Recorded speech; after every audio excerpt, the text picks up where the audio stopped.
శ్రీమాత్రే నమ. జయ గురు దత్తాత్రేయ నమ. ఈ వీడియోలో మనం మార్చి 30వ తారీఖు అనగా ఉగాది రోజు ఏర్పడబోతున్న షష్టగ్రహ కూటమి అది మిగతా వారి మీద మిగతా రాశుల మీద చూపే ప్రభావాన్ని గురించి తెలుసుకుందాం. అంటే జనరల్గా ఈ గ్రహాలు తన యొక్క సంచారంలో ఒకే రాశిలోకి సహజంగా 6 గ్రహాలు 5 గ్రహాలు 3 గ్రహాలు సర్వసాధారణంగా కలవడం జరుగుతూ ఉంటుంది. ఈ ప్రత్యేకత ఏంటంటే మనకి ఈ ఉగాది రోజునే ఈ 6 గ్రహాలు మీనరాశిలో కలగడం అన్నది ఒక ప్రత్యేకత. అంటే ఉగాది రోజు ఉన్నటువంటి గ్రహస్థితి మొత్తం ఆ సంవత్సరం అంతా కూడా వివిధ రాశుల మీద ఆ రాశుల్లో జన్మించినటువంటి మానవాళి మీద దీని ప్రభావం ఉండడం జరుగుతూ ఉంటుంది. సో ఇప్పుడు ఈ 6 గ్రహాలు కేవలం ఒక రోజు మాత్రమే ఉండడం జరుగుతుంది. అది కేవలం 30వ తారీఖు మార్చి నెల, అదే రోజు ఉగాది. ఆ మన్నాడు అంటే ఇంచుమించుగా ఆ మరుసటి రోజు చంద్రగ్రహం మేషరాశిలో ప్రవేశించి అశ్విని నక్షత్రం మీదకి మారడం జరుగుతూ ఉంటుంది. అయితే ఉగాది రోజునే ఈ గ్రహాల కలడం వల్ల మరి వివిధ రాశుల మీద ఆ గ్రహాల ప్రభావం ఏ విధంగా ఉండబోతుంది, ముఖ్యంగా ఈ గ్రహాలు కలడం వల్ల ఎటువంటి ప్రభావం అటు దేశ గోచారం మీద మామూలుగా సాధారణ ప్రజల మీద ఉండబోతుందని మనం తెలుసుకునే ప్రయత్నం చేద్దాం. మేషరాశి వారికి ఈ షష్టగ్రహ కూటమి ప్రభావం అంటే ఇంచుమించుగా మనకి 6 గ్రహాలు 12వ స్థానంలో ఉండగా ఈ సంవత్సరం ప్రారంభమవుతుంది. కాబట్టి ముందుగా మరి శుక్రుడు వ్యయ స్థానంలో ఉండడం వల్ల వక్రించి రాహుతో కలిసి ఉండడం వల్ల మరి ఇది చాలా అధిక ధన వ్యయం జరుగుతుంది. కొత్త వారితో పరిచయం వల్ల వారి కొరకు ఎక్కువ ధనాన్ని వృధా చేయడం జరుగుతూ ఉంటుంది. కొన్ని బలహీనతలకి వ్యసనాలకి జాతకుడు అలవాటు పడే అవకాశం ఉంది. చాలా విషయాలు రహస్యంగా దాస్తూ మరి ధనాన్ని ఈ విధంగా ఇతర కార్యకలాపాలకి వెచ్చించే అవకాశం ఉంది. కాబట్టి చాలా వరకు మేషరాశి వారు ఈ ఆర్థిక విషయాల్లో, స్త్రీల విషయాల్లో, కుటుంబ విషయాల్లో చాలా జాగ్రత్తగా ఉండవలసి ఉంటుంది. ఇక శని వ్యయస్థానంలోకి రావడం వల్ల మరి మేషరాశి వారికి ఏలినాడు శని ప్రారంభమవుతుంది. కాబట్టి ఇదే సమయంలో జాతకుడు ఎక్కువగా ధనాన్ని ఖర్చు పెట్టే సూచనలు ఉంటాయి. ఇదే సమయంలో జాతకుడు ఒక స్థిరాస్తి కొనుక్కోవడం, ఏదైనా గృహం కొనుక్కోవడం, తన దగ్గర ఉన్నటువంటి ధనంతో రుణం చేసైనా ఇల్లు కొనుక్కుంటే ఇబ్బంది ఎలాగా ఉంటుంది. కానీ ఈ ఏలినాడు శని పూర్తి అవ్వబోతులకి ఆ గృహం సొంతం అవుతుంది. జాతకుడు చాలా బాగుంటాడు. కాబట్టి ముందుగా ఇంపార్టెంట్గా మీరు గృహం కొనుక్కునే ప్రయత్నం చేయండి. రాహు వ్యయస్థానంలో ఉండడం వల్ల చాలా వరకు ఇతరుల మాటలు నమ్మి మోసపోవడం జరుగుతూ ఉంటుంది. రాంగ్ ఇన్వెస్ట్మెంట్ లేకుండా చూసుకోండి. ఎవరికన్నా అప్పిచ్చే విషయంలో చాలా జాగ్రత్తగా వ్యవహరించే ప్రయత్నం చేయండి. బుధుడు వ్యయస్థాన ప్రభావం వల్ల చాలా వరకు సెల్ఫ్ మిస్టేక్స్ వల్ల, అన్నదమ్ముల వల్ల, స్నేహితుల వల్ల నష్టపోయే అవకాశం ఉంది. చాలా జాగ్రత్తగా వ్యవహరించవలసిన విషయం. రవి వ్యయస్థానంలో ఉండడం వల్ల, పంచమాధిపతి వ్యయంలో ఉండడం వల్ల ఏంటంటే మీ యొక్క తెలివితేటలే మీ యొక్క నష్టానికి కారణమవుతుంటాయి. చాలా వరకు ఆలోచించి నిర్ణయం తీసుకోండి. ఏదో ఒక బలహీనత వల్ల, ఏదో మీలో ఉన్నటువంటి ఒక కోరిక ఏదో సాధించాలనే ప్రయత్నంతో కొంతవరకు నష్టపోవడం జరుగుతూ ఉంటుంది. చాలా వరకు ఈ నష్టాల నుంచి బయటపడే విధంగా జాగ్రత్త పడండి. ఎందుకంటే ఎక్కువ గ్రహాలు వ్యయస్థానంలో ఉండగా ఈ సంవత్సరం మీకు ప్రారంభమవుతుంది. కాబట్టి చాలా వరకు మీరు రుణాలు తీసుకునే ప్రయత్నం, ఇన్వెస్ట్మెంటు, ఖర్చులు ఇవన్నీ ఎక్కువగా గోచరిస్తూ ఉంటాయి. ముఖ్యంగా వృత్తిలో మార్పు కూడా జరిగే అవకాశం ఉంది. ఏదైనా చాలా జాగ్రత్తగా ఉండవలసిన వారు మేషరాశి వారు. అంటే చాలా కాలంగా సుమారుగా ఒక 15 నెలలుగా మీనరాశిలో ఉన్నటువంటి రాహుగ్రహం నెమ్మదిగా కుంభరాశిలో ప్రవేశించే ప్రయత్నంలో దానికి ఆపోజిట్గానే ఇదే రోజు అంటే 30వ తారీఖు ఇంచుమించుగా ఈ కుంభరాశిలో సంచరిస్తున్నటువంటి శని భగవానుడు మీనరాశిలోకి వెళ్ళి అక్కడ ఉన్నటువంటి రాహుతో కలడం జరిగింది. ఈ 2 గ్రహాల కలయిక ఒక విధంగా ఒక మంచి కలయిక. శని భగవానుడు రాహు కూడా 2 కూడా కుంభరాశికి అధిపతులుగా ఉండడం జరుగుతూ ఉంటుంది. శని భగవానుడు ఒక క్రమశిక్షణ కలిగినటువంటి గ్రహం అవటం వల్ల ఎవరు క్రమశిక్షణ తప్పినా తప్పులు చేసినా దాన్ని సరిదిద్దే ప్రయత్నం చేస్తూ ఉంటాడు. అయితే రాహుగ్రహం దానికి సంపూర్ణంగా వ్యతిరేక గ్రహం. ఇటువంటి తప్పుల్ని ప్రోత్సహిస్తూ ఉంటాడు. అంటే ఒక విధంగా పిల్లల్ని చదువు ఎగ్గొట్టే విధంగా, మరి అధికారులను లంచగొండులుగా, రాజకీయ నాయకులు అక్రమ సంపాదనగా, అలాగే వ్యభిచార యోగాన్ని, తాగుడు, వివిధ వ్యసనాల్ని, అంటే మనకి ఏదైతే ఈ ప్రపంచం మీద అన్ని రకాల ఈ దురలవాట్లు ఉంటాయో అవన్నిటికీ కూడా రాహు కారణమవుతుంటాడు. అది శని భగవానుతో రాహు కారణం వల్ల ఏంటంటే ఈ రెండు గ్రహాలు ఒక విధంగా బాగా నిజాయితీగా స్ట్రిక్ట్గా ఉన్నవాడికేమో చాలా మంచి పేరు తెచ్చి నెంబర్ 1 స్థాయికి తీసుకువెళ్ళడం జరుగుతుంటుంది. అదే వ్యసనపరుడై బలహీనతలకు లోనైతే ఈ రెండు గ్రహాలు కలిసి జాతకుడిని మరీ పతనావస్థకి చేకూర్చే అవకాశం ఉంటుంది. సో ఇది ఏదైనా జాతకుడి యొక్క నడవడిక మీద, అంటే వ్యక్తిగతంగా ఒక వ్యక్తి అతని ప్రవర్తన నడవడిక మీదే ఈ గ్రహాల ప్రభావం ఉంటుంది తప్ప గ్రహాలు మారినంత మాత్రాన జాతకుడు ఏ విధంగా మారడు.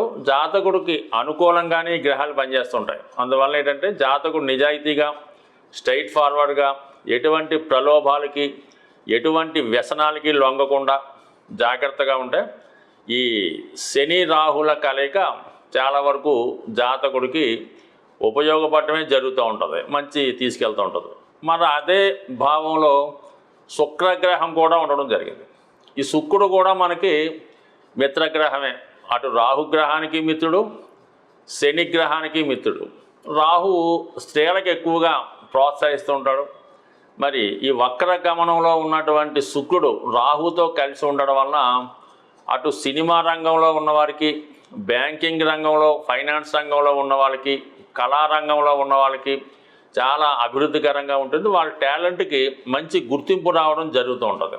ఫర్ ది సేమ్ టైం అలాగే వ్యసనాల్ని, అధికమైనటువంటి ధన వ్యయాన్ని, అక్రమ సంబంధాలని ఎక్కువగా ప్రోత్సహిస్తుంటాడు.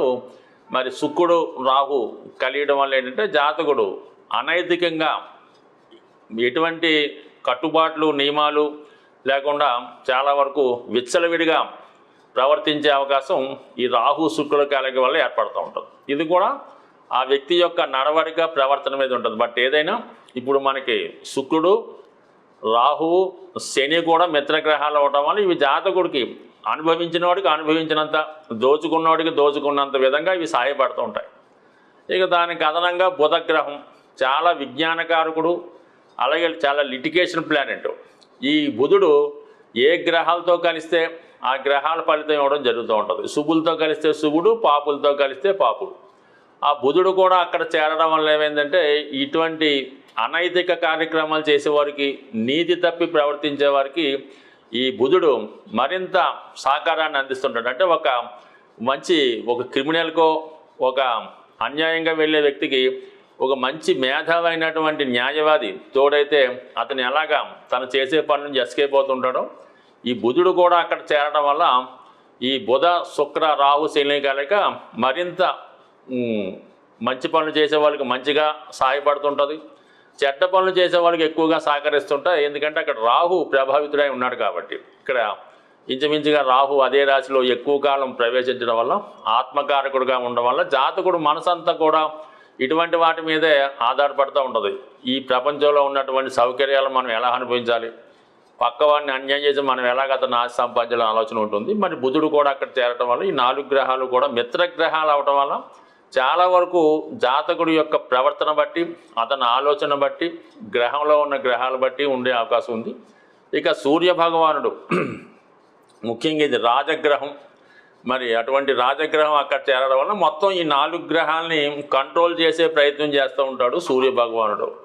అయితే ఏంటంటే రాహు యొక్క ప్రలోభానికి చాలా వరకు సూర్యుడు కారణమవుతుంటాడు కాబట్టి మరి ఇక్కడ కూడా కొంతవరకు మరి వ్యక్తిగతంగా తన ప్రవర్తన బాగలేనప్పుడు రాహు ప్రభావానికి లోనేటువంటి సూర్య భగవానుడు కూడా మసకబారే అవకాశం ఉంది. దాన్ని స్ట్రెంత్ చేసుకోవడం వల్ల, నియమంగా ఉండడం వల్ల ఇంకా ఎక్కువ స్ట్రెంత్ సాధించవచ్చు. అయితే మనకి చంద్రుడు కేవలం ఒకే రోజు అక్కడ ఉండడం జరుగుతూ ఉంటుంది. మరి అమావాస్య ఆ మన్నాడు ఉగాది కాబట్టి చంద్రుడి గురించి మనం పెద్దగా చర్చించుకోకర్లేదు. కేవలం ఈ 5 గ్రహాలు అయితే ఇంచుమించుగా మనకి ఏప్రిల్ 14వ తారీఖులో రవి కూడా వెళ్ళిపోవడం జరుగుతుంటుంది. బట్ ఏదైనా ఈ గ్రహాలు ఎక్కువ మిత్రగ్రహాలు అవటం వల్ల చాలా వరకు న్యాయసమ్మతంగా నిజాయితీగా వెళ్ళే వాళ్ళకి ఒక విధంగా, అక్రమ సంపాదనగా వెళ్ళే వాళ్ళకి ఒక రకంగా ఉంటుంది. బట్ కష్టపడి పనిచేసే వాడికి, నిజాయితీగా ఉన్నవాడికి, ఎటువంటి వ్యామోహం లేని వాడికి ఇంకో విధంగా ఈ గ్రహాలు మన రాశులను బట్టి విడివిడిగా తెలుసుకునే ప్రయత్నం చేద్దాం. బట్ ఏదైనా మొత్తం గ్రహాల్లో రాహు డామినేట్ చేయడం జరుగుతూ ఉంటుంది. ఎందుకంటే రాహు అక్కడ చాలా కాలంగా ఉండడం వల్ల ఆ రాశి యొక్క మొత్తం రాహు ఆధీనంలో ఉంటుంది. ఈ మిగతా గ్రహాలన్నీ చుట్టం చూపుగా వచ్చినట్టు అవన్నీ కూడా రాహు యొక్క ప్రలోభానికి లోనవడం వల్ల చాలా వరకు రాహు ప్రభావం ఎలా ఉంటుందో అందరికీ చాలా వరకు అవగాహన ఉంటుంది. బట్ ఏదైనా రాహుని ఉపయోగించుకుంటే దేశ ప్రధాని అవ్వచ్చు, లేనప్పుడు ఇంకో విధంగా కూడా అప్రిష్టపాలు జరిగే అవకాశం ఉంటుంది. జాతకరీత్యా, గోచారరీత్యా గ్రహాల యొక్క ఇబ్బందులు ప్రతి ఒక్కరికి కూడా తగిన పరిష్కారం చేసుకోవడం వల్ల ఆ గ్రహాల యొక్క ఇబ్బందుల నుంచి ఖచ్చితంగా బయటపడవచ్చు. సరైనటువంటి రెమెడీ చేయడం వల్ల అదృష్టవంతమైనటువంటి జాతకం ఇంకా అదృష్టంగా మారే అవకాశం ఉంటుంది. ఇక మన యొక్క రాశి చక్రాన్ని మనం పరిశీలించినప్పుడు మరి మీనరాశి మనం విష్ణుమూర్తిగా భావిస్తూ ఉంటాం. ఈ నక్షత్రాలని, రాశి చక్రాన్ని భావించినప్పుడు ఈ మీనరాశి విష్ణుమూర్తి యొక్క పాదాలని తెలియజేయడం జరుగుతూ ఉంటుంది. మీనరాశి ఎందుకు అనుకున్నామంటే ఇప్పుడు వచ్చినటువంటి ఈ 6 గ్రహాలు ఈ మీనరాశిలో ఏర్పడడం వల్ల మరి మీనరాశి విష్ణుమూర్తి పాదాలుగా మనం తెలుసుకోవడం జరుగుతూ ఉంటుంది. అందువల్ల భగవంతుడు మరి సాక్షాత్తు శ్రీమన్నారాయణ స్వరూపమైనటువంటి శ్రీ వెంకటేశ్వర స్వామి వారి పాదాలని ఆశ్రయించడం వల్ల ఇప్పుడు ఈ షష్టగ్రహ కూటమి ద్వారా ఏర్పడినటువంటి అనేక రకాల ఇబ్బందులు కానీ, లాభాలు కానీ, కష్టాలు కానీ మీకు ఇప్పుడు తీరిపోవడం జరుగుతూ ఉంటుంది. అంటే మీరు తిరుపతి వెళ్ళినా పర్వాలేదు, మీకు సమీపంలో ఉన్నటువంటి వెంకటేశ్వర స్వామి వారి దేవాలయంలో మరి సాక్షాత్తు స్వామివారి యొక్క పాదాలు సందర్శించి మరి స్వామివారికి ఇష్టమైనటువంటి తులసి దళాలతో స్వామివారిని అర్చించడం వల్ల, అలాగే శుక్రుడు సాక్షాత్తు లక్ష్మీ అమ్మవారు కూడా మీనరాశిలో స్వామివారి పాదాల చెంత ఉండడం వల్ల మరి ఆ లక్ష్మీ అమ్మవారిని, పద్మావతి రూపంలో ఉన్నటువంటి వెంకటేశ్వర స్వామి ఉన్నటువంటి అమ్మవారిని విధి విధానంగా ఆమెను పూజించి కేవలం మీరు 6 రకాలైనటువంటి ఫలాలు, ఈ దానిమ్మ, యాపిల్ మొదలగు ఫలాలు మరి అమ్మవారికి కానుకగా సమర్పించి, అలాగే స్వామివారికి కేవలం తులసి దళాలతో అర్పించడం వల్ల చాలా వరకు మీకు ఈ షష్టగ్రహ కూటమి వల్ల వచ్చినటువంటి నష్టాలు పోయి లాభాలు మాత్రమే కలిగే అవకాశం ఉంది. ఇంకా ఓర్పు, సహనం ఉన్నవారు మరి విష్ణు సహస్రనామాన్ని, అలాగే లక్ష్మీ స్తోత్రాన్ని సంపూర్ణంగా పారాయణ చేయడం వల్ల, అలాగే పండితులైనటువంటి ఆ వెంకటేశ్వర స్వామి ఆలయంలో ఉన్నటువంటి అర్చకుల్ని ఏదో విధంగా మీరు సంతోషపరచడం వల్ల కేవలం నామస్మరణ చేత ఇటువంటి కష్టాలన్నీ తొలగి ఆ గ్రహాలు మీకు సంపూర్ణంగా అనుగ్రహించే అవకాశం ఉంది. వీలైనట్టు వారు ఈ మధ్యకాలంలో అందరూ గృహాల్లో కూడా మరి స్వామివారి యొక్క పాదాలు కలిగినటువంటి చిత్రపటాన్ని ఉండడం జరుగుతూ ఉంది. మరి మీరు ఒక్కసారి ప్రతిరోజు కూడా మీ పూజా సమయంలో ఆ పాదాలని మనసుతో కూడా ఊహించుకొని నమస్కారం చేసుకోవడం వల్ల కూడా ఆ భగవంతుని కృప ఎల్లవేళలా మీ మీద ఉంటుంది. కాబట్టి అందరూ భగవంతుని అనుగ్రహానికి పాత్రులై ఈ ఉగాది నుంచి మీ యొక్క జీవితాలు మారాలని ఆశిస్తూ స్వస్తి.